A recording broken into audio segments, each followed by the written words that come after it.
Hello everyone. So by far we already know what is electricity. We're going to revise some of the components being used in the circuit, and we'll revise also about the electric current. Now you can see electric current is the rate at which the charge flow through any material, through any cross section. You know that any material or any metal has got some charges inside it, and when we say charges, it can be proton or electron. But for now, since electrons deal with the electricity, we are going to whenever we say charges, it has to do something with there's electrons. So when we say electric current, it is the rate at which the charges flow or the electrons flow.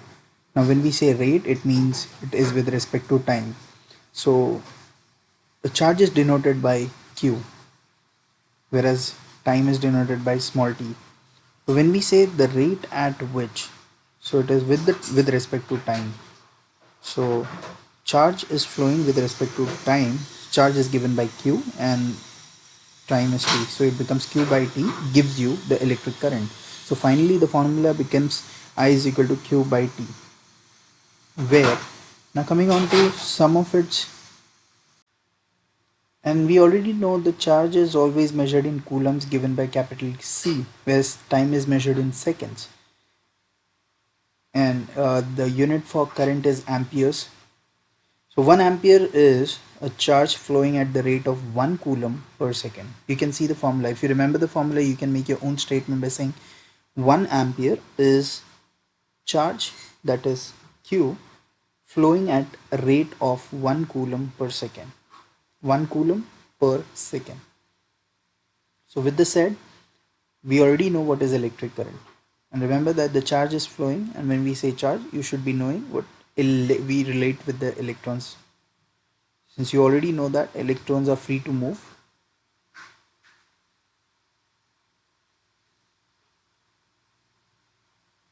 I would also want you to note down with the diagram the notes of it in your notebooks. And now when we say in which direction the current is flowing, so we can imagine there are two plates. One is being named as positive and the other one is negative. So we have also discussed this one in the last video, but again we revise it again for here we have two plates, as one is positive and the other one is negative, which is the electron flow will always be from negative to positive. Since you know that the electrons are negative in nature, so it starts the negative plates emits out the negative charges and it starts from negative to positive, whereas the conventional flow is always from positive to negative.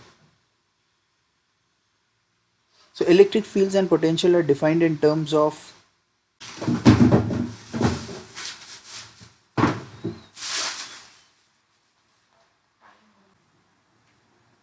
ensure that you make a notes of it.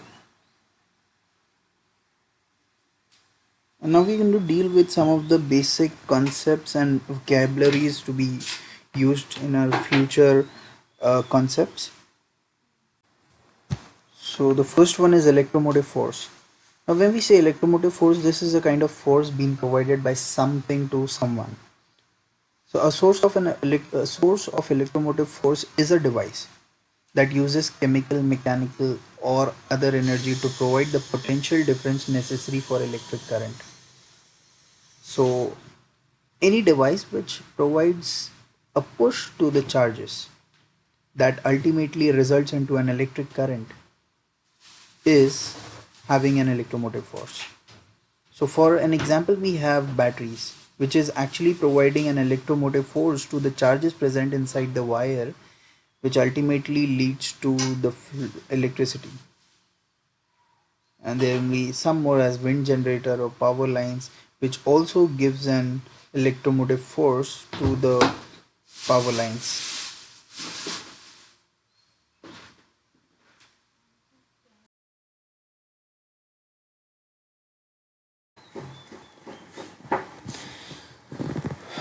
And now we see some electrical symbols used in this circuit diagram.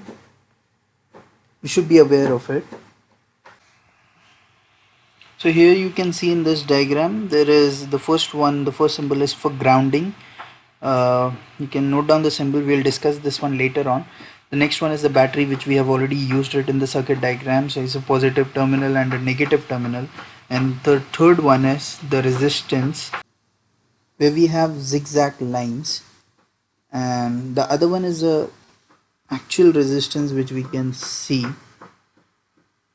Electric circuits often contain one or more resistors grouped together and attached to an energy source such as battery.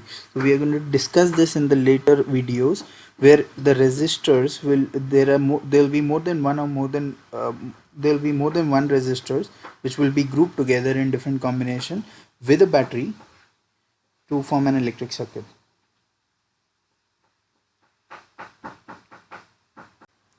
We'll be dealing with moreover the resistors and resistance. So basically remember, the resistor is a device and resistance is its value of which the device contains. So basically what resistor does and what resistance does, it blocks the current. So remember that electrical resistance is a material property, and it depends on different materials how much resistance it has. Suppose we apply a constant potential difference. Remember, the word potential difference itself means voltage, and it comes from a battery or a power supply. So do not get confused. Voltage, potential difference and power supply are one and the same thing. So we apply a constant potential difference of 4 volt to the ends of a geometrically similar rods, say steel, copper and glass. We have three materials of steel, copper and glass, and all of them have same voltage or potential difference connected to them. So the current passing across this, all the three will be Is as steel. I means current and S means steel. Current for steel. Ic means current for copper. Ig means current for glass. The current in glass is much less than for steel or iron, suggesting a property of materials called electrical resistance. Since you already know that glass is not a very good conductor, whereas steel and copper are comparatively good conductors as respect to the glass. So copper is highly conductive, and hence the IC value will be more as compared to that of steel and glass, whereas glass will definitely have the least value because it is not the very good conductor of electric current, and the charges present inside it, that means the electrons present inside it will not be easy, will not be very free to move as compared to steel or copper. So from this we conclude that electrical resistance is a material property. It varies from different material, and resistor is a device and resistance is the value in the resistor. So now next we move on to a concept of Ohm's law. From the last one, we consider any of them. Suppose a copper is being taken up with a battery. Now we have a copper material and it has got a battery or a power supply of potential difference 4 volt. Remember, voltage, potential difference, power supply again is the same thing and have a same unit as volt, denoted by V. Now Ohm's law, imagine you have a copper conductor connected with a battery. Now what Ohm's law states is the current I through a given conductor. For now the conductor for us is copper. The current I through the copper is directly proportional to the potential difference applied between its ends. So we have applied a potential difference of 4 volt. So the current will be proportional to the potential difference. Now what do we mean by proportional? Proportional means basically when we apply a 4 volt, the current will be, for example, say as an example as 1 ampere. So when we increase the potential difference by double, it becomes 8 volt. So the current will also be double as 2 amperes. So this is what it means by saying proportional. So if you make potential difference as 3 times, the current will also increase 3 times as that of its initial value. So again Ohm's law states that current is directly proportional to potential difference between its end. There are certain conditions under which it has the Ohm's law stays true. That is, the material should be homogeneous. Now what do we mean by homogeneous? It should be of same material. It cannot be an alloy. For example, we are using a copper. It should be completely copper. It should not be any other material mixed into it. Next thing is, it should remain in a constant temperature. If we try and vary the temperature continuously, the potential difference, that the V will not be proportional to I. So for now, I would suggest never to be never to read out remember the statement for Ohm's law. Always remember this formula as I is directly proportional to V in the numerical form, and then you can make a statement out of it. So if we say I is proportional to V, we can make that the I is current. So current is proportional to potential difference applied between its end, and in the certain conditions such as the material should be homogeneous, the material should remain in a constant temperature. Now with the Ohm's law, when we take out this proportionality sign, there comes a value of R. There's a constant of proportionality. As V is, it becomes V is equal to IR. You can see the second formula out of these three formulas, V is equal to IR when you take out the proportionality sign. Now when you manipulate this formula of V is equal to IR, it can become I is equal to V upon R, or it can also become R is equal to V upon I. We can use this three formula. Basically these are not three formulas, there's only one formula. We are manipulating it according to our need in the numericals. So remember, it's only one formula. I is directly proportional to V. We take out the proportionality sign I, and it becomes V is equal to IR, where V is a voltage having a unit of volt, I is a current having a unit of ampere, R is resistance having a unit of ohms, OHM, ohms, given by the scientist name itself, ohms. So now we are going to deal with the next, that is the numerical of Ohm's law in basic. Now if we see, we have an example where 3 volt battery is connected to a light. A current of 6 milliampere is being observed. What is the resistance of the light filament? So we have out of we see there are two parameters being already given to you, that is a 3 volt battery and a 6 milliampere of current is being flowing. You've been asked the third parameter, that what is the resistance. So you could see the three formulas, out of which we can use the third formula is R is equal to V over I.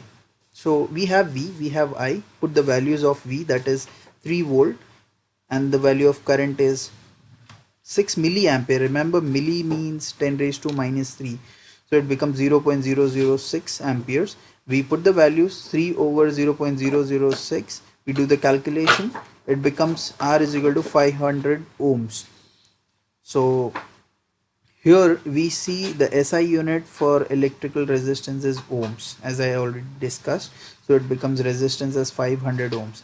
If you have understood this very well, if not, then we are going to deal with this numericals again in some other videos.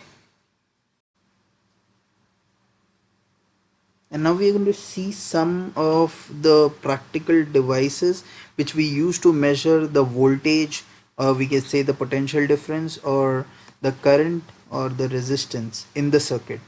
So these are the laboratory circuit symbols. So you can see there is a circuit over here. We say voltmeter is used. The first one is the voltmeter, which we basically use to measure the voltage. Whereas there is a source of EMF. We already know a source of EMF, that is electromotive force, is always a battery.